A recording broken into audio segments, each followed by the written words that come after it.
ఎడారుల సెలయేర్లు September 10వ తేదీ.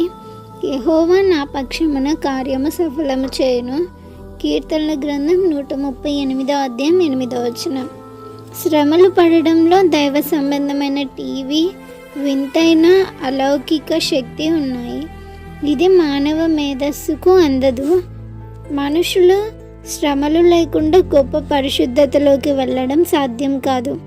వేదనల్లో ఉన్న ఆత్మ ఇక దేనికి చలించని పరిణతి నొందినప్పుడు, తనకు సంభవించే కష్టాలను చూసి చిరునవ్వు నవ్వగలిగే సంయమనం వచ్చినప్పుడు బాధల నుండి విడుదల కలిగించమని దేవుణ్ణి ప్రార్థించడం కూడా అవసరమన్న భావన మనలో నాటుకున్నప్పుడు బాధలు మనలో తమ పరిచర్యను పూర్తి చేశాయన్నమాట. సహనం మనలో ఈడేరిందన్నమాట. శిలువ శ్రమలు మన తలపై కిరీటంగా రూపుదిద్దుకున్నాయన్నమాట.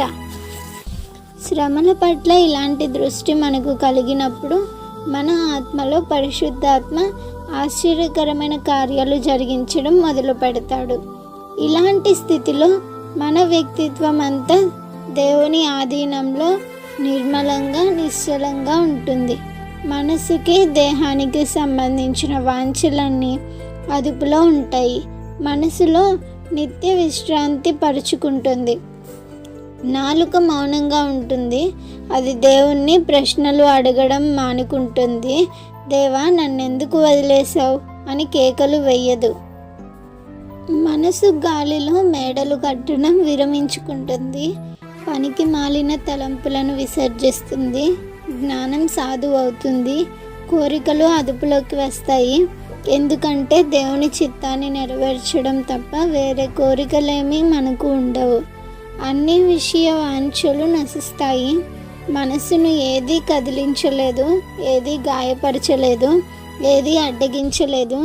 ఎందుకంటే పరిస్థితులు ఎలాంటివైనా మనసు దేవుణ్ణే కోరుకుంటుంది. దేవుడే ఈ విశాల విశ్వంలో సర్వాధికారిగా ఉన్నాడు కాబట్టి మంచివే కానీ చెడ్డవే కానీ, గడిచినవే కానీ రానున్నవే కానీ అన్నీ మన మంచి కోసమే సమకూడి పనిచేస్తూ ఉంటాయి.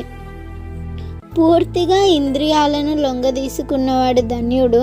మన బలాన్ని, జ్ఞానాన్ని, మన సంకల్పాలను, కోరికలను విడిచిపెట్టి మనలోని అణువణువు యేసు పాదాల క్రింద నిశ్చలంగా ఉన్న గలిలియా సముద్రంలాగా అయిపోవడం ధన్యకరం.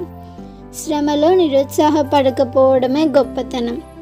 Praise the lord.